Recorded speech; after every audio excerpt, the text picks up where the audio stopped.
Okay, I want to thank each and every one of you for being a part of our Zoom meeting this afternoon.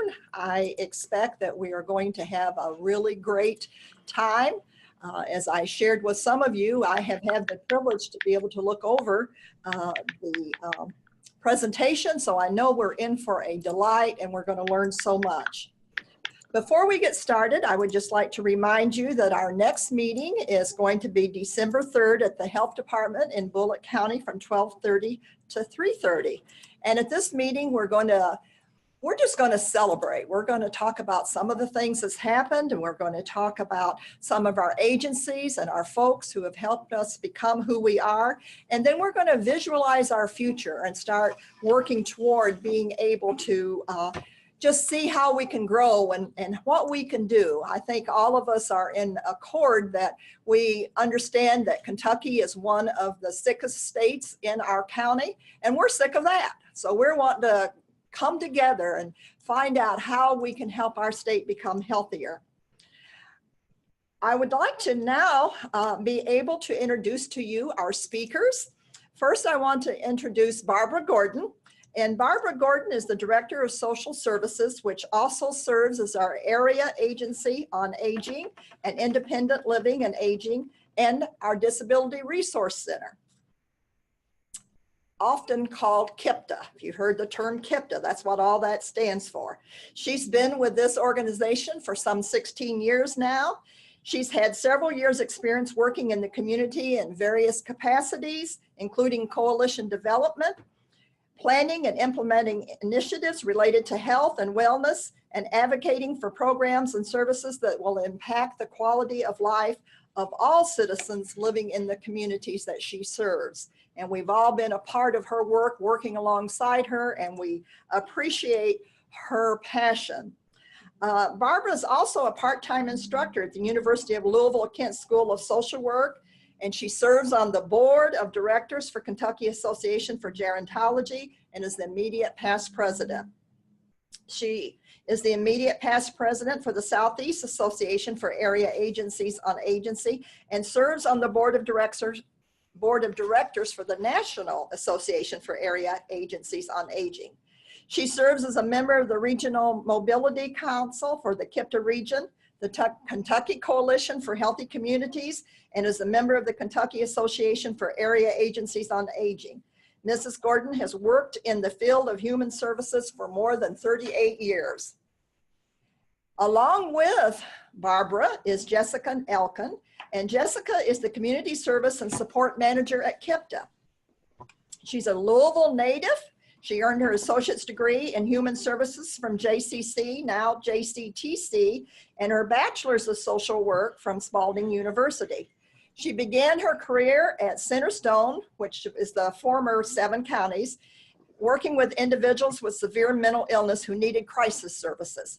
She currently manages coordination of home and community-based services, the Medicaid waiver services, caregiver services, and the Grandparents Raising Grandchildren program at KIPTA.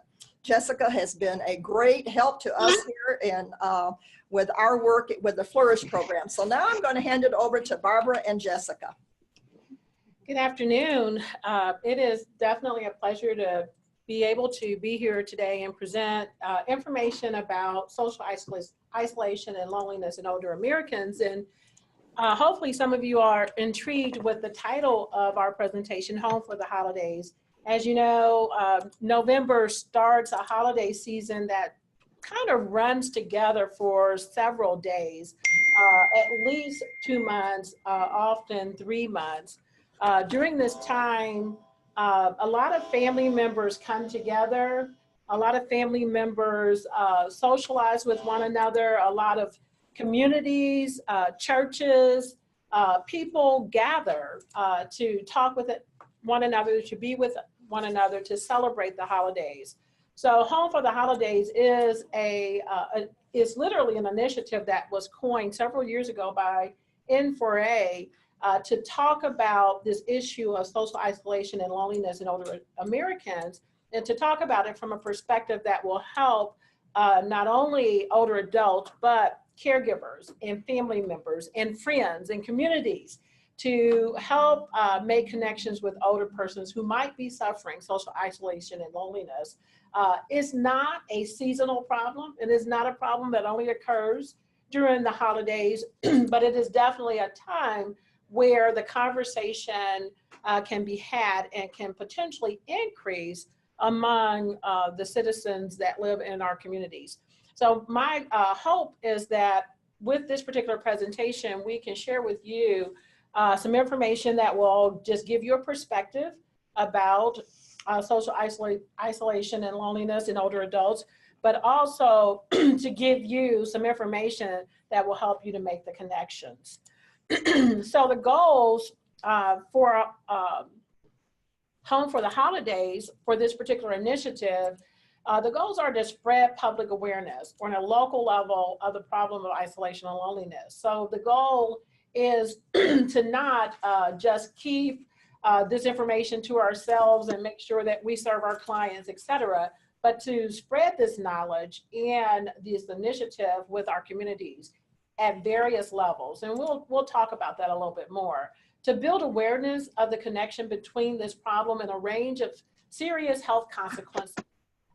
We're going to share with you some information, some data, some statistics actually, that will give you a perspective in terms of the impact of loneliness and isolation.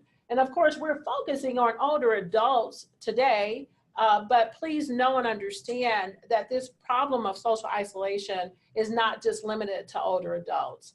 The other goal of this particular initiative is to harness the reach of the Kentucky Coalition for Healthy Communities, the Aging Network, and the Flourish team as the go-to resource for home and community-based services and supports, not only to shine a light on the problem, but also to identify and help those in need. So we warn those of you who may not know a lot about KCHC or the Aging Network or the Flourish work that is being done in our communities, that you learn a little bit more about these particular programs and their initiatives and the things that they are able to offer to try to impact in a positive way social isolation and loneliness. And then to spur our community in a conversation. Hopefully today we'll be able to have a conversation about loneliness and social isolation, not just from the negative perspective, but from a positive perspective, where we can literally identify ways that we can decrease this problem in our communities. So we want to galvanize support from each of you who are listening, whether in person today or when you might listen to the recorded session. We want to galvanize your support on the part of you individually, but also asking you to commit to talk to individuals in your community, including elected officials and other decision makers for current and future initiatives that could alleviate this problem. There are things that we can do. There are things that our communities can do to impact in a positive way and reduce the isolation that our older adults feel in their communities throughout the year, but particularly during the holidays. Right. There we go. So let's talk a little bit about why this matters to us today. Why does this matter now?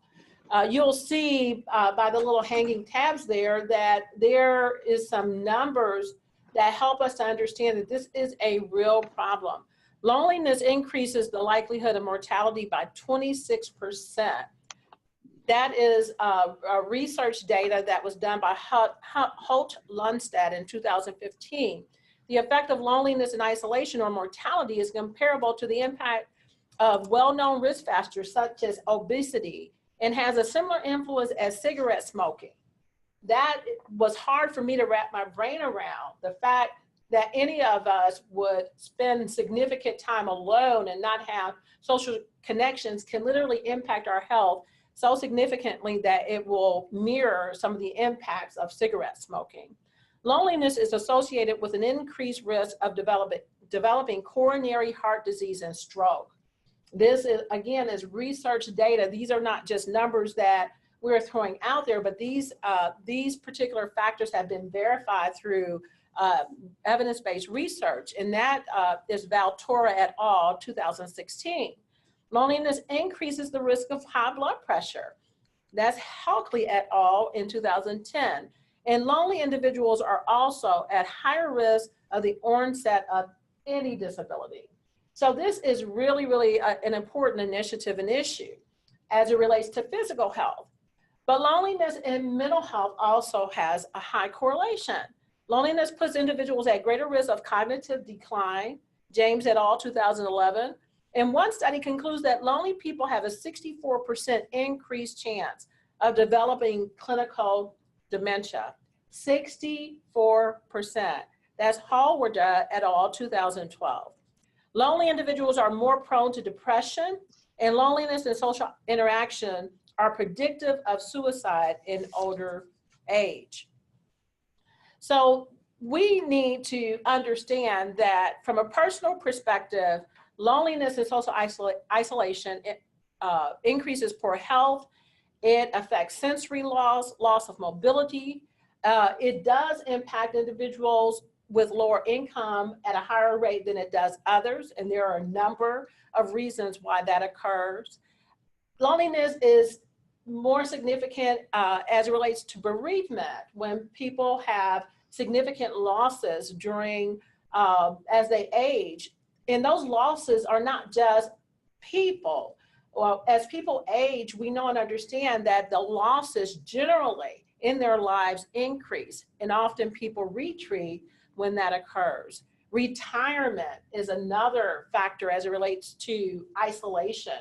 When people retire, often if they don't have those social connections and are not actively seeking them, or someone's not facilitating and helping them to make those social connections, often they become a lot more isolated. There are wider societal impacts that can create isolation and increase loneliness in older adults, like lack of public transportation. If many of our older adults who live in rural communities, not only in our region here, has less access to transportation, and particularly public transportation, that increases isolation. If they're not able, they may be physically able to go to a senior center, for example, where many social connections can be made, but if they don't have transportation to get there, then of course that increases isolation. The physical environment itself can increase isolation. If a person is not able to navigate their sidewalk or the bus stop, if they do have access to public transportation, does it lend itself to them be able to wait there or even get there to wait for a bus? It could increase isolation. Housing, fear of crime, high population turnover, many different demographics within communities, as well as technological changes. All of these will influence social isolation as well as loneliness with older adults. So we know and understand that there's a negative health, there are negative health effects of isolation and loneliness. I just identified for you some of the data, the statistics, and the correlations of situations, both physical and environmental, as well as personal, that could potentially impact social isolation and loneliness in older adults. This particular slide just gives you some visual references to help you to see and to understand what those impacts are and the associations as I referenced earlier. So this is just a go-to slide and document to show you that there are many social disconnections when it comes to any one of these particular issues that are identified here. So what can we do about loneliness and isolation amongst older adults? You know, the first thing that I'll say about that is, should we be doing anything? Obviously, based on the data, based on the research, based on the statistics that I've just shared with you, loneliness and social isolation is having a very significant and negative impact on our communities as a whole. If these things are impacting older adults at a very high rate, then they're impacting our entire communities. And we should be proactive in terms of trying to make sure that we ourselves, each of us professionally and personally, are aware and cognizant of the problem and then of the things that we can do to change this. We need social connections in our lives to thrive. Every last one of us needs social connections. It doesn't matter how old we are. I just heard not too long ago, I think it was just last week, someone, and I've not done the research or looked for this, but they were telling me when I was talking to them about social isolation amongst older adults, that there's some research out there that is identifying social isolation to be a problem amongst young adults. And technology and social media has a lot to do with that. We'll save that conversation for another day, because today we're talking about the older adult population. But the main reason why I brought that up is to just emphasize the fact that social isolation and loneliness impacts all of us at some point in time. It could be a problem for other demographics. But as we know by the data and research, it is impacting older adults at an insurmountable rate. And we need to continue to be cognizant of this and to be intentional and deliberate about the things that we do to try to alleviate, annihilate even, loneliness and social isolation among older adults. There's recent research that shows the negative health consequences, as I shared with you, of chronic isolation and loneliness.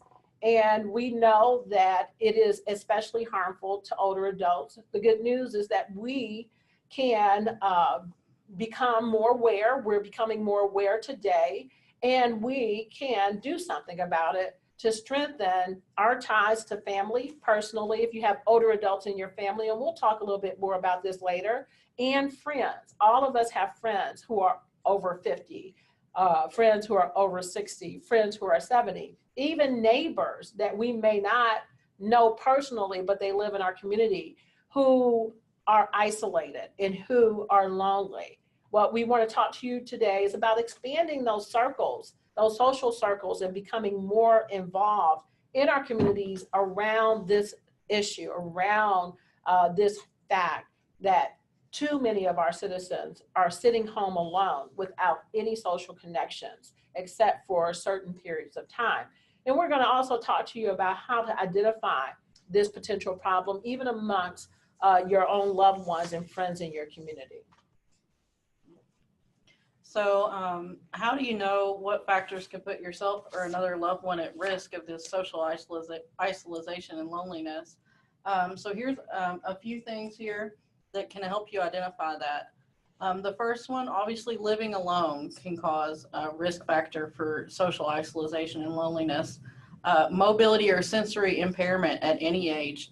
A major life transition or losses, and as Barbara said, that's not just a loss of an individual. A lot of times when somebody reads that or you say that, people think, well, you've lost a loved one. But you can also lose your functional ability, your home. Maybe you've had to move to a smaller place or in with someone else. Pets, jobs, friends. Friends are a huge impact in our lives. Having low income or limited financial resources obviously can contribute to social isolation and loneliness. Your ability to get out and do things or do things with other friends even when they invite you. Being a caregiver for someone with a serious condition. When you're a caregiver with someone with a condition that you're constantly caring for them, then you tend to remove yourself from the social circles that you've built because you either don't have time, you no longer have the financial resources, or you're just exhausted if you did have time. Psychological or cognitive challenges, of course, changes in your mind functioning. Dementia and Alzheimer's automatically come to mind when you think about that. But it can be other health conditions contributing. For instance, someone with a stroke or a heart condition can have side effects of that affects their psychological and cognitive abilities. Inadequate social support, so the social circles that you've built are no longer there or are supporting you. Oftentimes I see that people, for instance, myself, my peers, aging parents, if I'm caring for someone, it's likely that my other friends are too at that point in our lives, and therefore you've lost your social support. Rural or unsafe or inaccessible neighborhoods and transportation access and challenges. So Barbara spoke a little bit about that. Oftentimes, even if you have access, say a bus line, maybe you can't get on the curb or you can't actually get to the bus stop. Language barriers, as you all know, we have several different languages spoken here in our Jefferson County surrounding areas that contributes to service provision. And then your age, your race, your ethnicity, social orientation, and gender can be barriers as well. And just to jump in for a minute, when we talk about age, racial, ethnic, sexual orientation, and or gender identity barriers, I just want to emphasize that there is research and data out there, as well as just personal knowledge and experience from my perspective that help us to know and understand that the LGBTQ community, as they age, become more and more isolated, and the impact of social isolation and loneliness in that particular segment of our population is really, really significant. And we are working even in our community here in Louisville, but in the state as a whole, to try to break down those barriers and to work more with our LGBTQ community as it relates to aging in our community and aging successfully. Absolutely. So for caregivers, family members, friends, and neighbors, as we spoke about before, it's the holiday season. So these risk factors that we mentioned may also provide you with clues on what you should look for. You have a family member or a neighbor who is isolated or lonely. So when you're home for the holidays, be sure to be attentive and aware of potential issues. Oftentimes we don't get out enough and see each other. So this is a great opportunity to check in on your family, your friends, and your neighbors and theirs as well. So how can we go about staying connected and engaged in our communities and in our family members and our own social circles? To nurture and strengthen existing relationships, invite people over for coffee or call them to suggest a trip to a museum or to see a movie. Even if they say no, you have made a connection with that person, and ask them to come out with you to do something. And it gives them an opportunity, if nothing else, to talk about how they're doing. Schedule a time each day to call a friend or visit someone. Again, you've made an effort to connect with that person, to speak with that person, to check in on that person and see how they're doing. Meet your neighbors, young and old. Mm-hmm. Often we hear this one, meet your neighbors, and we still fail to do that for some reason. Meet one and see how that goes. And generally you'll end up connecting with your whole community. I think that we just spend a lot of time as individuals in our society today doing the things that we feel like we have to do and not the things that we don't make time to do what we want to do, like meet our neighbors. Don't let being a non-driver stop you from staying active.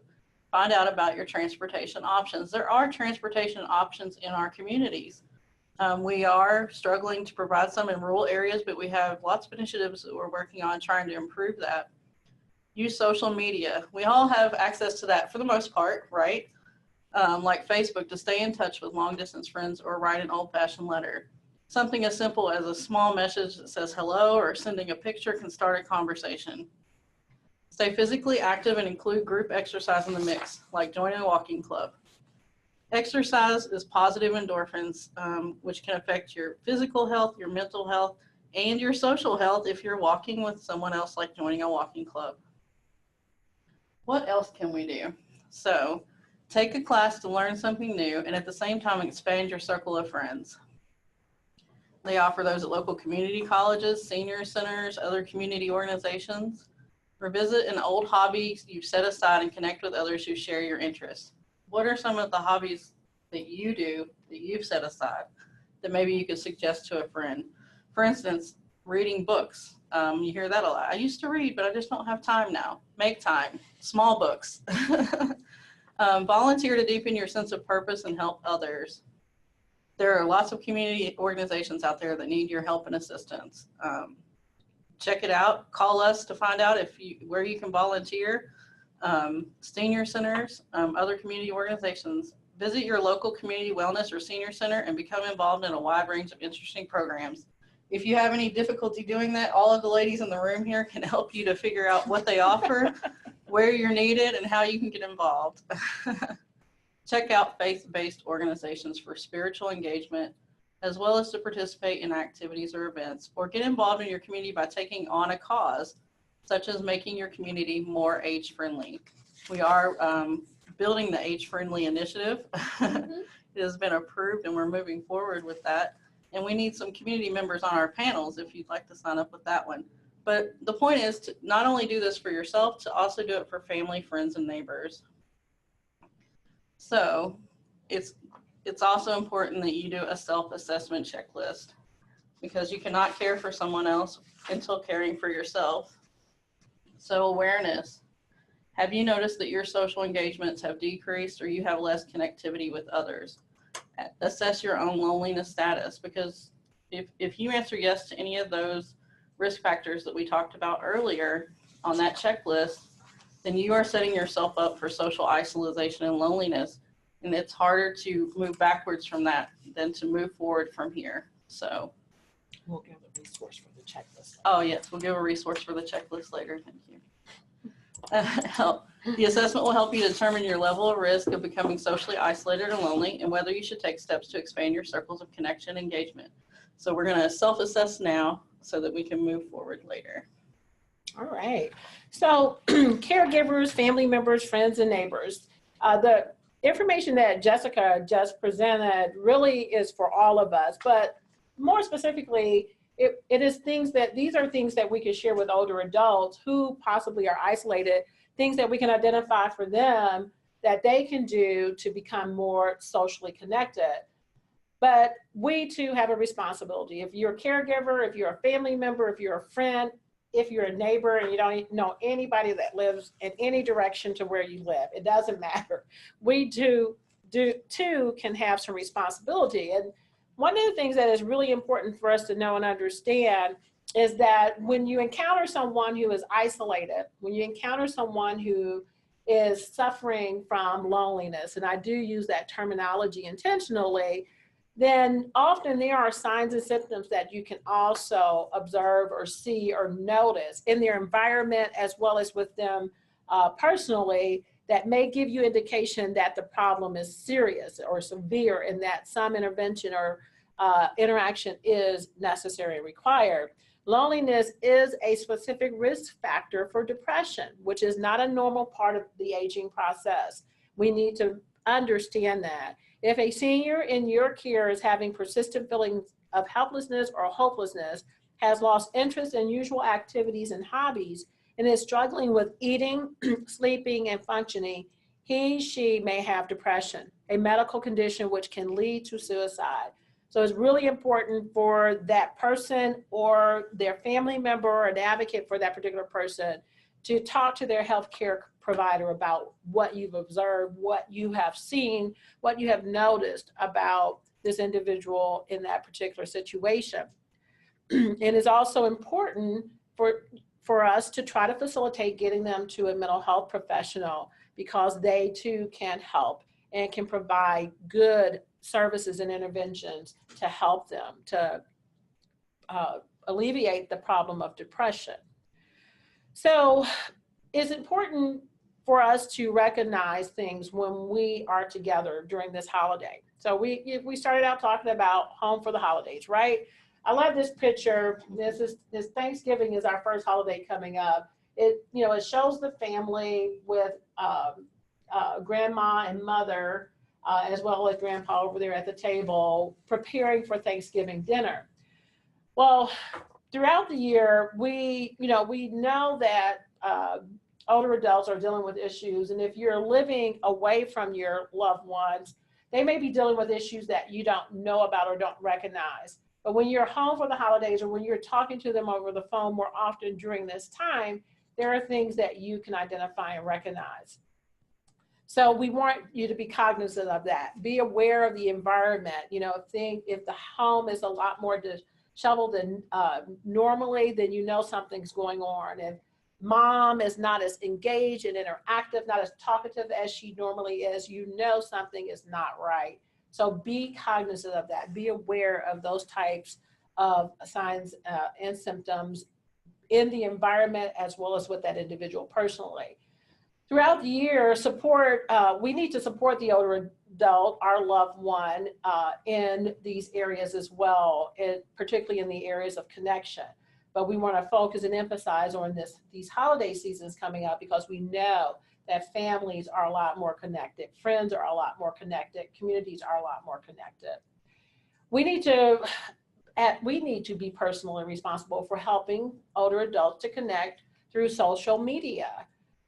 We know and understand, particularly in our rural communities, that everyone does not have access. Some people don't have access because maybe they don't have the technology or equipment. Some people don't have access because they don't have the internet access to connect with social media. But data tells us today that more and more older adults do have access. And we need to be a lot more engaged, as well as intentional and deliberate, in helping older adults to learn how to use social media, because it can be a lifeline. Just think about if you live on the West Coast and your parents live on the East Coast and they're aging out in their community. You don't get to see them but once or twice a year, and your children are living out there with you on the West Coast, and they don't get to see grandma don't get to see them just once or twice a year. They can have so much more connection and involvement in each other's lives just through FaceTime. So we need to be really cognizant of that, and we need to stop saying, I am an older adult. There's one other older adult in the room right now with me. And we need to stop saying, they don't want to use social media. They don't want to connect. I know better. So we need to really just, focus in on that area and create ways, methods to help older adults to become more comfortable with social media and the importance of it in their lives when they are isolated. Assess and evaluate. I talked about that earlier. That's important for us as professionals when we're working with older adults in our communities, and it's important for family members and neighbors. If you're a neighbor, you may not know that older adult that lives across the street from you, but if you have a snowstorm during November, December, January, February, March, you know how Kentucky is. If there's a snowstorm and you go 2-3 days, hopefully you won't go that long. But if you go 2 or 3 days and your neighbor has not shoveled their driveway, their sidewalk, and have not been able to get out of their home, and they're in their home and they've not been able to get out of their home to pick up their newspaper from their lawn, then you need to do something. Something may be wrong, or they just may not be able to. No one's visited them during that time. So as a neighbor, definitely going over, knocking on the door, bringing their newspaper to their door and just saying, hey, do you need any help? Can I assist you? It makes that connection with them. That is a powerful social connection, but also it helps you to be aware and cognizant of whether this individual needs any further assistance. Identify specific connections to facilitate while you are home for the holidays. While you're home for the holidays, if you are a family member or a friend, you can facilitate, you can help that older person who is isolated make some social connections. So, and I know the drill because we work in the field. A lot of older people are like, no, I don't want to go to that senior center. No, I don't want to do this. Well, we have to continue to try and then make sure we have a list of options and alternatives that may be palatable to your loved one, your friend, your neighbor. Extend invitations to older adults in your life. If you do attend church, for example, many of our churches have several older adult citizens who attend that particular church. Extend invitations to those older individuals to your holiday reception or over to your home for holiday cookies and tea, etc. There's a number of different things that I don't have time to mention all, or can't even really think of them all right now, but I'm sure you have a list of possibilities of things that you can do to engage an older person in your life to make those social connections and help them to be less isolated than they were before. And then know the resources in your community.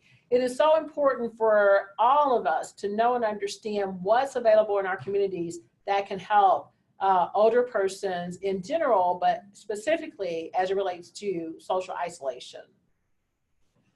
So I'm going to talk to you just a few minutes about a few community resources that I think is important for you to know that exist if you didn't know that they existed. Some of them you probably do know about and are aware of. So first and foremost, our Kentucky Coalition for Healthy Communities. That is us who are speaking to you today. You're part of our initiative today, and some have been part of the initiative for a long time. Think about some of those older adults in your communities who you know they are mobile, they are sharp, they're able to get up and out and contribute. Invite one to one of our coalition meetings, to one of our Zoom presentations like what we're having today. Just think about if every last one of us had invited one older adult to participate in the Zoom session that we're having today, and how beneficial that would have been to them if they had been able to hear the information that we're sharing. Aging and Disability Resource Center. And, you know, I'm assuming that everybody who is listening in on this session is in Kentucky right now, but just in case we have folks who live in other states or are listening from other states, Aging and Disability Resource Centers is an entity or a type of program service that exists in every state, in every community in the United States of America and the territories. But this is a place where you can call and identify and learn about all types of resources that are available in your community. The University of Louisville Institute for Sustainable Health and Optimal Aging and its Flourish program. It is a program that's really all about connecting older adults with chronic health conditions, not only to their healthcare providers and the healthcare services that they need, but also connecting them to their community. Area agencies on aging, there are well over 600 area agencies on aging in our country and the territories, and there's one that serves your community, wherever it is that you live and exist. And they offer a lot of programs and services or support a variety of programs and services in our communities, many of them directly impacting social isolation or eliminating it for that particular older adult. The mere fact that a case manager contacts and visits older person once a week, once a month, every 2 weeks, depending on their need and their care level, that by itself reduces social isolation. But there are other programs and services like friendly visiting. Many of the senior centers who are supported through area agencies on aging provide that service. It's an Older Americans Act service that, again, is designed to reduce social isolation. So definitely reach out to that particular resource. There are a couple of national resources that I want to share with you also. Elder Care Locator is, and the information is in the PowerPoint. I believe the PowerPoint is going to be available to everybody. So you'll have this information. You could go online to its website, or you can call them directly. And with this particular resource, you can locate services, programs, entities that provide services in the aging network anywhere in the United States of America, including identifying and locating area agencies on aging. And then Connect to Effect. This is an online resource featuring tools and information to help evaluate isolation risk. This is where you can find the loneliness and isolation risk assessment.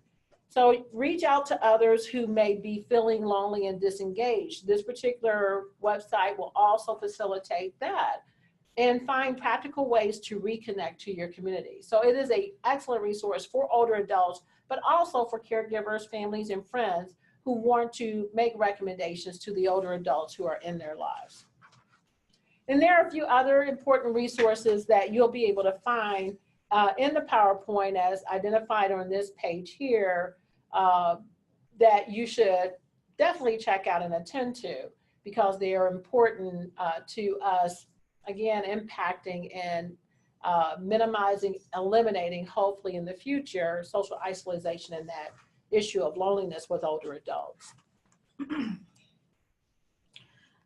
So if you are isolated and lonely now, what can you do? So if you've done that self-assessment or heard some things today, and if you feel you're currently socially isolated and grappling with chronic loneliness, reach out to your family, friends, or neighbors in person, online, on the phone. Explore the resources that we've discussed earlier here to connect with others. There's several listed, and as Barbara said, that'll go out to all of you all. There are lots of opportunities for you to get engaged in activities you will like with people you will enjoy. And then some people that you might enjoy sometimes, but not all the time. In addition, you may want to visit your primary physician to explain how you feel. As I said earlier, health conditions can contribute to social isolation and loneliness and vice versa. So you want to talk to your primary care physician and make sure that they have a full picture and understanding not only what's going on with you physically, but what's going on with you mentally as well. Recognize that you feel socially isolated or that you're having trouble maintaining a social network that meets your needs is the first step to improving your quality of life. And as you've discovered today, and we've said that improving that and improving, yes, your Barbara directs me from the side. I'm sorry. And improving your quality of life. So if you have a loved one, a friend, a neighbor, a client, etc., and you suspect they are suffering from loneliness or isolation, what can you do? Here's an example of that. It was August in Rome, the dog days of summer, and most people had left the eternal city for the beach or another summer holiday destination. It happens every year in every community, essentially slowing the city to a crawl for a good 2 weeks or more. It can be a lonely time, especially for the elderly who no longer travel. That's when last year on August 2nd, Italian police discovered Joel, who was 89, and Michelle, who is 94, a couple living in the Appio neighborhood of Rome. Feeling particularly lonely, having no visitors for some time, the couple's sobs became so loud that concerned neighbors called the police, who found no crime on their arrival, just two very lonely people. Besides offering medical assistance, the police decided to offer some comfort as well. They improvised a cozy dinner, a plate of pasta with butter and cheese. It was nothing special, but it had a special ingredient. Inside, there is all their humanity, the Facebook post from the Italian police says. So something as simple as a visit, a plate of butter, cheese, and pasta, in there lies all of our humanity and our connection with each other. So what things can you do to combat isolation and loneliness? Promote a sense of purpose. So the message here is that there needs to be human response to this issue. The data bears out the problem and its impacts on lives. It also impacts the economy in our communities. What can you do to decrease the incidences of loneliness in your family, community, and if you're working in the field with your clients and patients, individuals? So promote a sense of purpose with that person. What's going on in their lives? What is the intent? How can they feel a sense of purpose again that they have lost? Make transportation available. Doesn't have to be you necessarily. There are transportation options available, but explore that with them. If it is you or someone else, if another family or member or a friend that can take them and make a connection, then do that. Even if it's every once in a while, do it once and see what happens from there. Give them a pet. There is so much research out there about what a pet can do for your mental health and to combat social isolation and loneliness. A cat, a dog, something that they can take care of. Get them connected to the community. We've spoke about several different ways to do that today. Encourage exercise. Positive influence on your health is exercise. And not only that, it allows you to build social circles. Keep up the doctor's visits. Address incontinency issues, a very common issue with older adults and even younger adults these days is incontinency issues because of our health and the way that we care for ourselves. Keep them actively engaged in their interests. So ask them, what are your interests? What would you like to do? Oftentimes, even as a professional, experienced professional, that you forget to ask the question. You almost feel like you know their interest. Ask them what their interests are. Interests are different for every individual. Encourage dining with others. Eating, who doesn't love to do that? So yes, and even if they're sitting there and not eating everything on their plate, they are building social connections. Make family and friend interactions a priority on your list. We have several priorities in our lives, and we often forget the two most important, which is family and friends. So as we've shared with you today, although you've not necessarily seen visually, we do know that loneliness is devastating, and it's a quiet devastation. So the next couple of slides I'm going to show you is just a visual presentation of what loneliness might look like amongst our older adults. And some of these pictures are so powerful in terms of helping us to just see and understand that right before our eyes, often many older adults in our communities are very lonely and crying out, like the couple in Italy, in Rome, Italy. They may not be crying out vocally like they did. They were smart. They cried out vocally, and thank goodness someone came to see about them. But many older adults are crying out silently and quietly, and we need to understand that. We need to know that. Please always remember, as I put the picture of the three gentlemen sitting on the porch at the bottom, because so often we think isolation is an individual, singular experience, but many times people are isolated and lonely, even when they are in the midst and amongst many other people, especially in some of our nursing homes. But that can also occur within a family. The individual who is suffering from loneliness may have many around them, but they are still isolated and lonely. So just keep that perspective and understand that. The positive influence of community and family connections. That is what we hope that you have garnered from this presentation.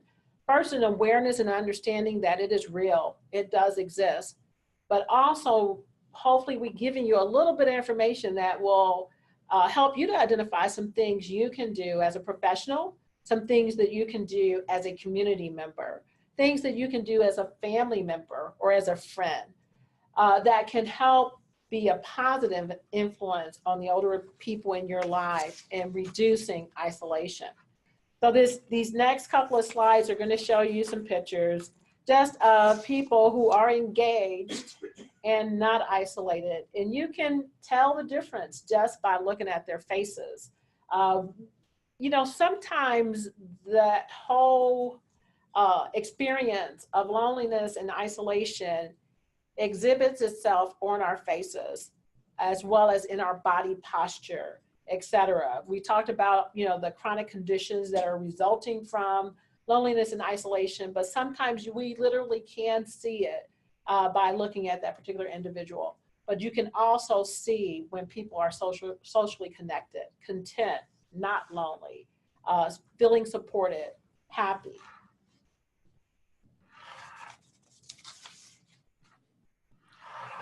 So thank you for listening today. This is the Barbara and Jessica show. If you have any questions, please let us know. Absolutely. Okay, and I unmuted everyone who's joined us by phone, because I know you can't unmute from your phone, but anyone else from the computer, you'll have to unmute yourself. Okay, and if you have any questions, please share those with us now. Or any comments. I just wanted to comment and just say thank you and reiterate not forgetting those who are in assisted living facilities.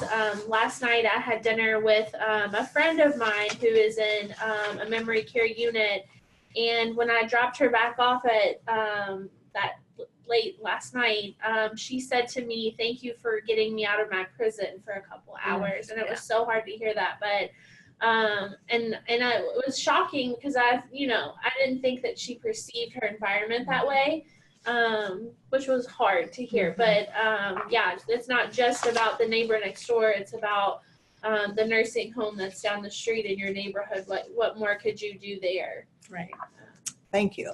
Any other comments? I have a question. I'm one of the cases where I have family, all my family's on one coast and I'm not, and so I'm always curious about the social media and like online connection. Is there like any difference in, I guess, like quality between ways of communicating? Like, is there? Because I always worry that even though I call my parents and grandparents, like it's not enough, and so I'm curious that, like, if there is Right. a recommended or. So first and foremost, there needs to be a lot more research done in the space of social media technological connections with older adults and their families. But there has been some that has been done that have identified, and I mentioned FaceTime earlier, but older adults who are able to connect with their loved ones, their grandchildren, et cetera, through FaceTime, although it's not the same as that person being there, it is a much more powerful and impactful connection than just talking over the phone. There has also been even some research in the area, in the space of dementia and Alzheimer's disease with something similar to that. And I don't know the research verbatim, so I'm not going to talk a whole lot about it, but there is some information out there that has demonstrated that, you know, using technology to help the individual actually see, you know, if your grandparents live on the West Coast, for example, just allowing them to be able to experience what you're experiencing, the changes that are going on, it allows them to feel a lot more connected to your life, your accomplishment, your successes, etc. My grandparents discovered emojis. And I was just like thrilled about it, so I get like emojis all the time. Oh, that's so cool. I can relate to your grandparents. I just recently discovered emojis too, and I use them all the time. I would like to add to, for those of you who are on Zoom, this is Sam. I'd like to add to what Barbara said about technology and specifically for persons with dementia. There's actually a significant amount of research coming out now about, so this is technology in a different kind of space, other than like FaceTime and connecting with humans, but about robotic pets and how that can help reduce social isolation. Yeah, I've seen that too. And it's really fascinating, in particular if you've ever had to interact with any of the robotic like cats or dogs that are now available on the market. So I think that there's going to be a lot more in that particular area.